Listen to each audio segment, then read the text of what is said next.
Hi. So in this video, we are going to discuss example 6 for subtopic 3.5. So the first questions, find the equivalent resistance between point A and B. Okay.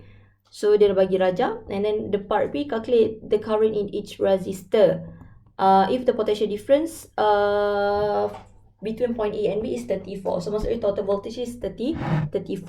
Okay, first thing first, let's label your resistor first. So this would be your R1, this would be your R2, and this would be your R3, and this would be your R4. Label ikut suka you. Tak kisah pun, okay? Tak ada restriction. And then after that, we are moving to the problem solving step, strategy number 1, which is we have to reduce our circuit.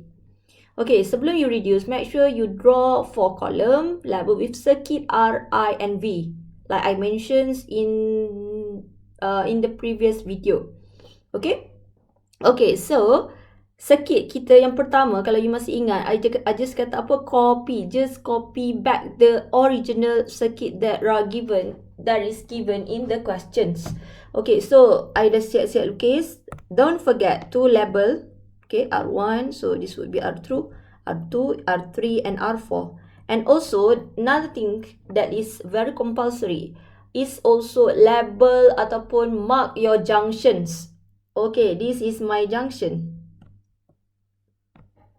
Okay.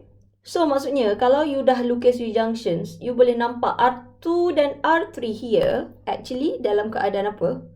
Parallel, because R2 and R3 share two common simpang.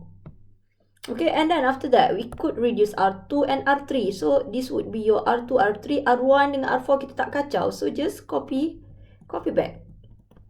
Okay, you dah reduce R2 and R3. And then after that, you would reduce all R1, R2, 3, R4 together. Because they are in series right now. Okay, so this would be your, I lupa label dia punya point AB. So, ini adalah ABU. Okay, like given in the questions. Okay, so this would be your A. This would be your B. So, last one, so you would be reduced to R1, 2, 3, 4. The total resistance.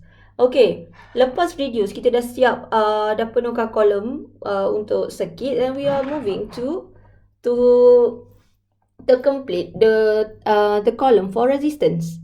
Okay, so apa kita kena buat? Kita akan tulis dulu. Okay, R2 and R3 are in parallel. Okay, based on your gambar. Okay, so kalau dia parallel, apa kita nak kena buat?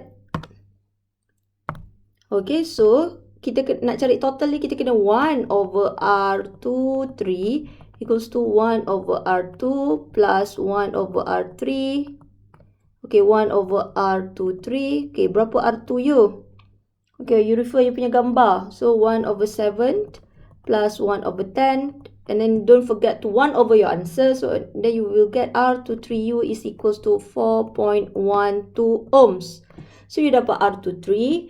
And then now you nampak R1, R23 and R4 are connected in series. So tulis R1, R23 and R4 are in series. Okay. So R1, 2, 3, 4 equals to R1 plus R2, 3. Untuk series, we just total all together. Okay, and then you will get R1, 2, 3, 4U. Okay, substitute. R1U is 4 plus 4.12, and then you plus 9. So R1, 2, 3, 4 would be equals to 17.12 ohms. So basically you dah already get the resistor effective ataupun total resistor. So and just copy back R2 1, 2, 3, 4 is equals to 17.12 ohms. So basically you are answering question for part A. Okay, macam saya cakap, jangan lupa salin balik untuk memudahkan pemeriksa menanda. Jelaslah final answer you yang mana. Okay. Okay, let's do it for part B. So, for part B, it asking for calculate the current in each resistor. So, dia nak individual current. Okay, if the potential difference is 34. Tadi I cakap. Step pertama kita reduce sikit. Step yang kedua kita cari R equivalent. So dah settle. So sekarang kita akan complete row yang bawah dulu ni. Okay, row yang bawah ni dulu. So dia bagi V1, 2, 3, 4. Ataupun I boleh, kalau you nak numbering 1, 2, 3, 4 pun okay. V pun okay. 34 volt. Then, so untuk complete kita punya table, kita akan berpegang kepada equation Ohm's law. So untuk V equals to IR. Kalau untuk I, kita akan rearrange. So V over R. Okay, so untuk cari I, so I1, 2, 3, 4 equals to V1, 2, 3, 4 over R1, 2, 3, 4. So you got everything. So just plug in. Sorry. I1, 2, 3, 4. So 34 you divide with 17.12 and then you will get 1.99 ampere. Okay, so sekarang you dah penuhkan row bawah, you dah dapat all the total quantity, resistor, current and voltage. And now we are going to move upward. Okay, kita nak isi pula row yang ini. Okay, tapi you have to refer you punya circuit. Ya, you reduce R1, R2, 3 dengan R4. Dia adalah connection series. Kalau connection series, apa yang sama? Current yang sama. So, kalau current yang sama, what you have to do is, you have to fill in this box first instead of this one. Okay? Sebab current yang sama. Okay?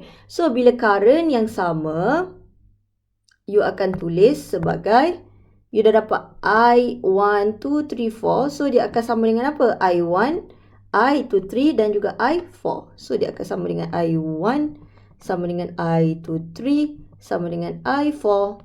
Then, you dah dapat dah value for I1. I1 you dah dapat 1.99A. And then I4 you dah dapat juga 1.99A. Settle. Okay, sekarang masalah you tak ada I2, 3. Okay, you hanya tahu I2, 3 you adalah 1.99. So, dia bukan individual. Dia adalah combinations. So, apa kita kena buat untuk cari I2, 3 dekat sini? Okay. Apa yang kita perlu buat? Kita kena cari V2, 3 dulu. Okay. So, kita cari dulu V2, 3. So, V2, 3 is equals to I2, 3 darab R2, 3. So, you dah ada you punya R2, 3 kat sini tadi. You dah kira. So, R2, 3 pun you dah dapat dekat sini. And then you just plug in the value. So 1.99 and then you times with 4.12. And then you will get V23U adalah 8.2 volt. Okay, bila you dah dapat V23, okay, perlu tak kita nak cari V1 dengan V4? It's not necessary, tak perlu pun. Sebenarnya kolom ini membantu you buat step by step without you careless. Kadang-kadang bila you just doing sekejap sini, sekejap sana, sekejap sini, sekejap sana, you akan missing something and then tendency untuk you buat salah itu tinggi lah. Kalau ni macam, okay, aku dah penuhkan ni, aku pergi move up. Tapi PK, mana yang perlu, mana yang tak perlu. But in this case, you tak perlu cari V1 dengan V4. We are not bothered about that. Sebab dia tak tanya pun individual potential. Okay, so bila you dah dapat V23, you refer back, you punya rajah dekat sini. You punya R2 dan R3 are connected in parallel. So, kalau parallel, V dia sama. So, kalau V dia sama, you have to isi dulu this box. Okay, so V23U, V dia sama kan? So, just simply tulis V2 equals to V3, which is 8.2 volt. So, you dah dapat V2, you dah dapat V3, then proceed to find out individual current for I2 and I3. Okay, so I2 is equals to V2 over R2. So, V2U, you dah dapat 8.2. So, 8.2 you divide with R2U is 7. Okay, and then you will get 1.17 ampere. And then for I3 is equals to V3 over R3 equals to 8.2. And you divide with the value of R3 which is 10. And then you will get 0.82 ampere. So easy kan? Itu kan sangat easy sebenarnya. And then you got everything. Okay. And then you just copy back untuk membantu pemeriksa kita. So I2 is equals to 1.17 ampere, and then I3 is equals to 0.82 ampere, and then I1 equals to 1.9, sorry, I1 is equals to I4, so I just combine je, I4, which is equals to 1.99 ampere. So that's all for this video, and thank you very much.